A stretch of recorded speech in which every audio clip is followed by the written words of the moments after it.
Just what do you want to see out of Will Howard this spring that you maybe haven't seen yet? Yeah, Will is obviously does such a great job of mastering his craft and the game of football, the quarterback position. You could spend every minute of all day, every day watching tape, fundamental principles, drills, improvements, and you'd still be busy. So I think for him, just continuing to push the envelope, of his own game. There's not, whether it's footwork or progression discipline or defensive recognition. I think not that it was he was great at the line of scrimmage last year, but even just his comfort level this year compared to this time last year of being able to manage and run the offense, and whether it be little tweaks here and there or massive play changes or whatever, he's doing a fantastic job, and just to continue to push the envelope. When you considered other options, of course, from a professional standpoint, what was that like, and what kept you here? Yeah, it was obviously a tremendous honor to be, to get that phone call. But again, I felt like going through the process, and Lord really put on my heart that there was still work to do here, and that again, my players and knowing that my mission here isn't done, and my guys really were the two things that made me at peace with knowing I'm supposed to be here. And lastly, is Jake Rubley kind of the unequivocal number 2 guy right now in your room? It's a competition. All three of those guys, three main guys behind him are, will be competing, through the duration. All three of those guys have done really, really good things. Jake's obviously got a head start with his age and his experiences. Again, it's a competition, and each one of those guys is going to have to earn it every day. Picking up on that theme of the next three guys, what are each of those individuals' strengths and maybe some of the things they really need to progress with? Yeah, no, I think you can definitely tell the game has slowed down for Jake a little bit. He's got tremendous arm talent, comes out of his hand. He's accurate, and is able to really spread the field with his arm. Like I said, the comfort of his offense, his comfort with the offense has allowed him to play faster and anticipate things better. Adrian Lara, again, now, going into his second year in the program, he's got tremendous arm talent. I mean, the field gets incredibly small when he's back there. I mean, he can spread it around with attachments, with down the field passing game, and do so from any platform at any time. I mean, his core strength is outstanding, and he's again a very natural passer. Still trying to get comfortable with the offense and what's going on around him. But he's done a great job and made extreme improvement from even middle of last fall to now, and has done a great job.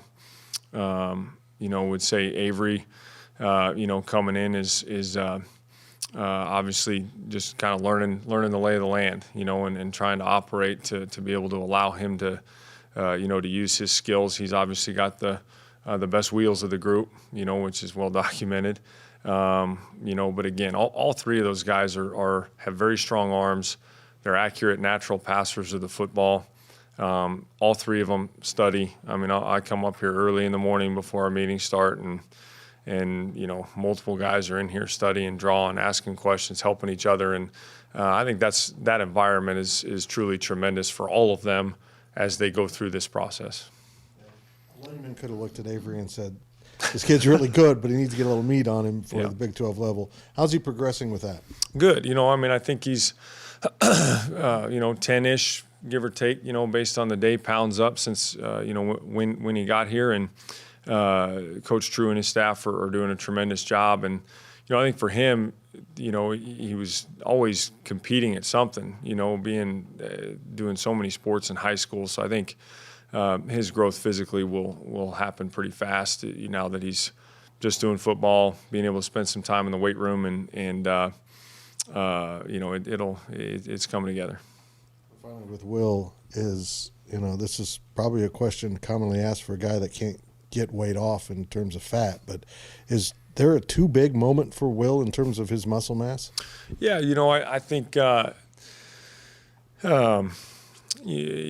think more body composition, kind of to your question, and again, Scott Troush, our team nutritionist, does an outstanding job with body compositions and really honing him with, Coach True's staff of honing each individual's specific goals and how their weight program works within that.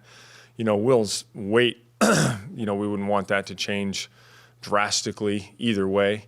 Him continuing to work on the quickness of his feet, dropping, a little bit of body fat and making that weight a little bit leaner, is something that he's working on, and I think will help his game. And again, as those quarterbacks being elastic, athletes, core strength and flexibility are obviously extremely important in that realm.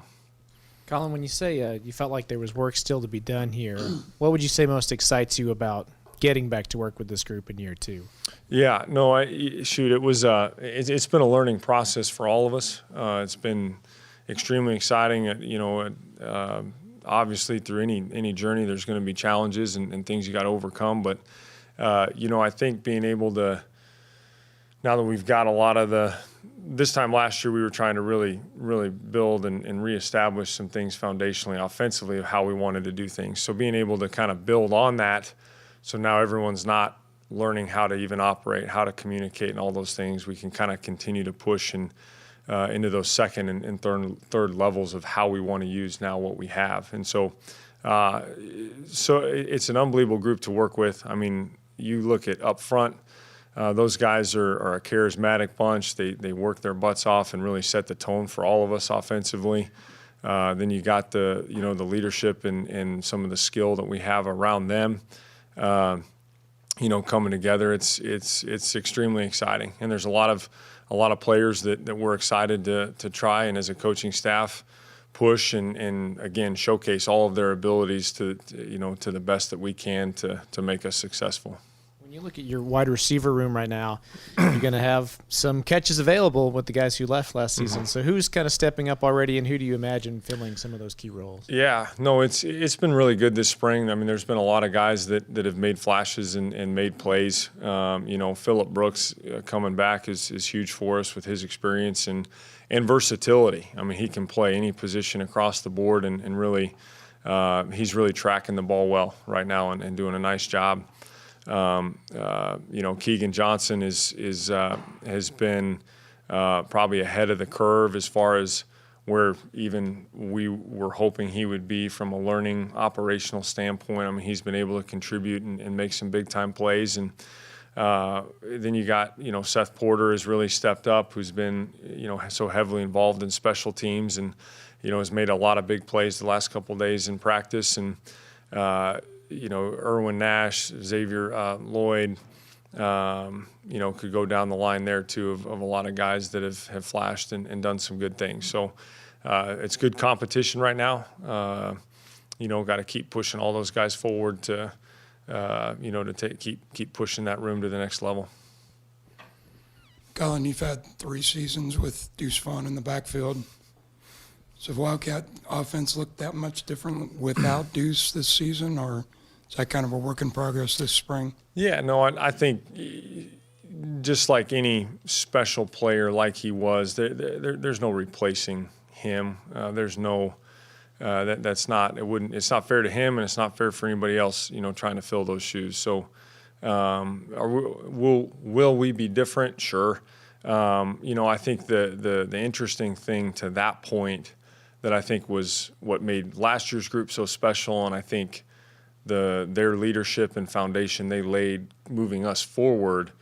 Last year you got 3 receivers with over 40 catches, a tight end with 35-ish catches, Deuce, a running back with over 40 catches, DJ Giddens with 600 yards rushing, Adrian Martinez with 600 yards rushing on very limited games when we wanted to run him.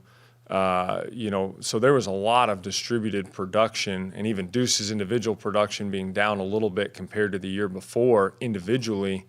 That's exciting because there's a lot of pieces, and everyone's piece was very, very important. Will be very important moving forward, and yes, there's a lot of capacity for guys to step up and fill, no question. But I think there's a lot of opportunity, and people in every room have taken advantage of those opportunities to contribute. Ben Sinnott really expanded the tight end role with his 2022 performance. Mm-hmm. How do you see things stacking up behind Ben? Yeah, no, it was really cool watching how he and Will, especially down the stretch, were very much on the same page. And in the passing game and any part of the game of football, just your guys being on that in sync to that level is always fun and exciting to watch. Will Swanson, is going to, with Sammy's departure, is going to have a big role in competition right now with a couple of young guys that are going to be really good players.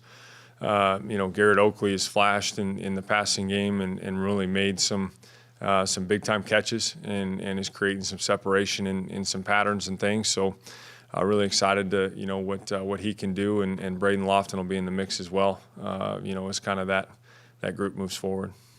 You got 2 or 3 primary objectives for the overall offense performance to kind of install during this spring? Yeah, it's hard to narrow it down to 3, but again, it's nothing flashy. It's nothing.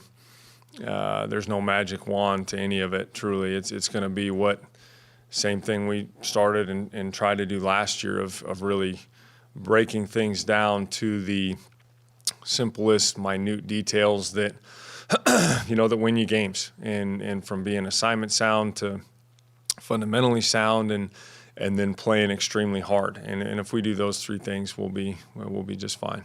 Is it easier to add in some of the wrinkles you want now and to kind of address the creativity stuff now that a lot of the foundation is set for your offense? Oh, 100%. I mean, just the fact, we're not, excuse me, trying to, learn how to get in and out of the huddle, use the multiple tempos that we've been using, being able to have all that in place to then be able to clean up and make sure what we're doing is exactly how we want it, even from the very, very simple things. There's a great beauty and simplicity, that may look complex, but is really very, very simple. And so trying to make sure that we're extremely tight on those things, and then be able to then expand, the different pockets and things you can do off it for sure. But it makes it a lot easier. Hi, Collin. Hey, Scott, what's up? Hey, not much. I was wondering if you might be able to describe what you've seen in Will specifically, maybe how he's become a little bit better already from what you saw last year. It was so fun to watch through the process of last year, how he was able to express, how competitive he is, and because he's so laid back, he's so everything that you want out of that leader trigger man. He's so stable. He's so confident. He's so consistent. But then being able to watch him kind of as he grew and took more of a role and everything materialized how it did, his ability to communicate and show how truly competitive and tough he is was really cool. And also on Keegan, he had good highlights.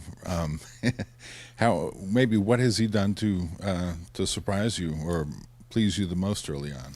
You could tell in even the last couple of days, of practice, his ability to get in and out of breaks is special. It really is. And so I think how he's been able to do that in such a short time with learning everything and being new in a new environment. But again, he's able to create separation and get in and out of breaks, and it's been fun to watch. And we're still working on, our guys and my guys being able to anticipate and get it out of our hands so that he can do what he does.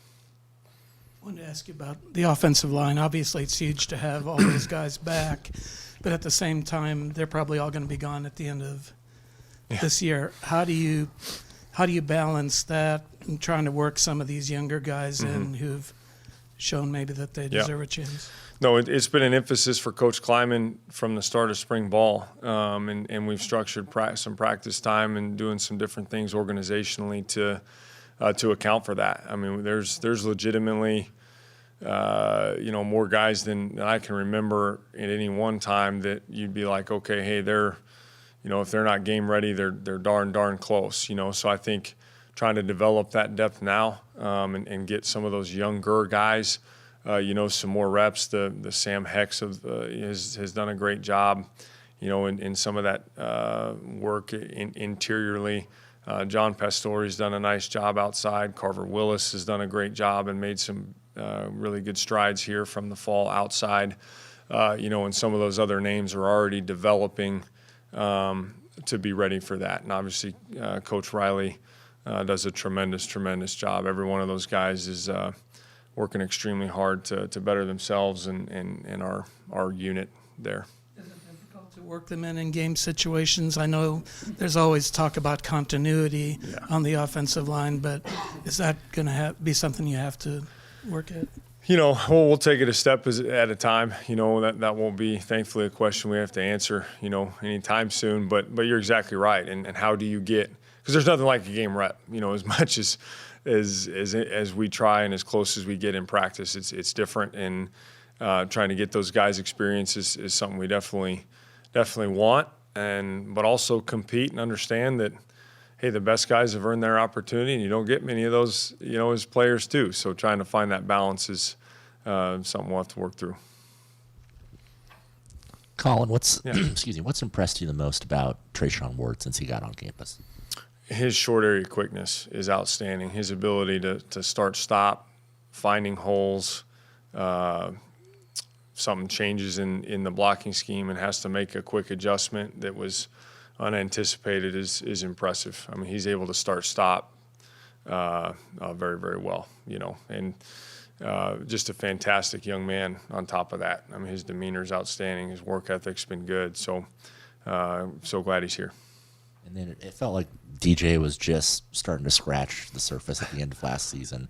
What most excites you about kind of what he could do going into this year? Yeah, no, his confidence, and it showed on the field, week to week, game to game, through the whole season, but especially down the stretch, and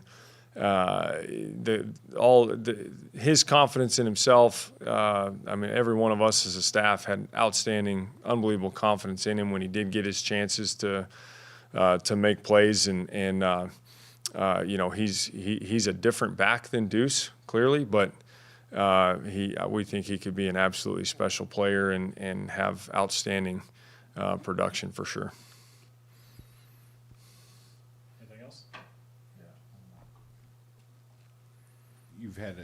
K-State has had a history of these Division I transfers coming in and being successful. Offensively, you've talked about Keegan and also Ward so far. How beneficial has the Division I transfers, from what you've seen so far on this team, worked out for you guys? Yeah, well, no, I think that really is. It starts with Coach Kleiman and really trying to make sure that each one in each situation it's the right fit for who we are culturally here. What makes them tick. Off the field more than anything.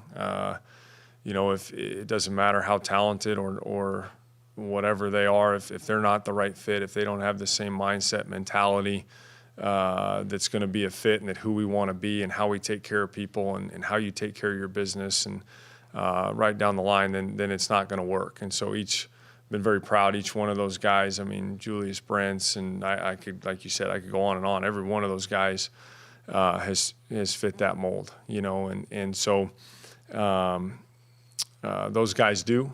They've worked in that light since they've gotten here, and at the end of the day, it doesn't matter where any of us have come from or done or not done or anything. We're here now, and we got this season and team we're putting together, and it's just finding and making sure everyone's doing everything they can to make it the best they can, and that's what we're going to do, and that's what they've done. From what you saw, Collin, when you were recruiting Trayshawn to come here, How much was having all of those offensive linemen coming back part of the incentive to kind of get him here? Yeah, no, I think it was huge. I think again, those guys are not just experienced good players. I mean, there's and those of you guys that have been around and talked to them, like, you kind of know there's a vibe about them. There's a swag about them that how they do their business, how close they are to each other, is unique. And not that it's unique. And so I think they're the tip of the spear for us and have been. And then I think that along of how we were able to use Deuce and DJ, down the stretch in all those different scenarios, I think is very appealing to running backs, and I think will be in the future, because his ability to be multiple and catch balls, line up different places. We put DJ and Deuce on the field at the same time more down the stretch, and just a lot of those different things. I think credit to him, he looked at and checked out and was real and wasn't by accident. So I think all those things really contributed.